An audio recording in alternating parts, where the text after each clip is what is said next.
ನಗರದಲ್ಲಿ ಸಡಗರ ಸಂಭ್ರಮದಿಂದ ಜರುಗಿದ ಮೊಹರಂ ಹಬ್ಬ, ಅಲಾಯಿ ದೇವರುಗಳ ನದಿಗೆ ವಿಸರ್ಜನೆ.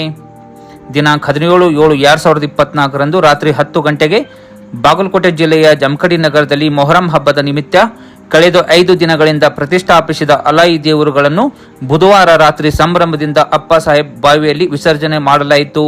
ಹಿಂದೂ ಮುಸ್ಲಿಂ ಬಾಂಧವರು ಸಹೋದರತ್ವ ಮತ್ತು ಸೌಹಾರ್ದತೆಯಿಂದ ಹಬ್ಬವನ್ನು ಆಚರಿಸಿದರು.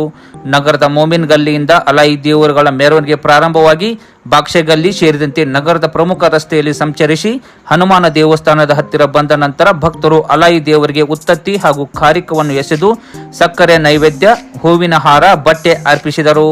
ಇನ್ನು ಇದೇ ಸಂದರ್ಭದಲ್ಲಿ ಹನುಮಾನ್ ಚೌಕದ ಮುಸ್ಲಿಂ ಸಮಾಜದ ಬಾಂಧವರು ಹಾಗೂ ವ್ಯಾಪಾರಸ್ಥರು ಭಕ್ತರಿಗೆ ಸಿಹಿ ಹಂಚುವ ಮೂಲಕ ತಮ್ಮ ಭಕ್ತಿಯನ್ನು ಸಮರ್ಪಿಸಿದರು.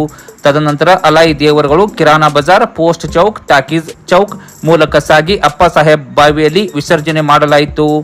ಯಾವುದೇ ಅಹಿತಕರ ಘಟನೆಗಳು ಜರುಗದಂತೆ ಶಹರ ಪೊಲೀಸ್ ಠಾಣೆಯಿಂದ ಬಿಗಿ ಪೊಲೀಸ್ ಬಂದೋಬಸ್ತ್ ಕೂಡ ನೀಡಲಾಗಿತ್ತು.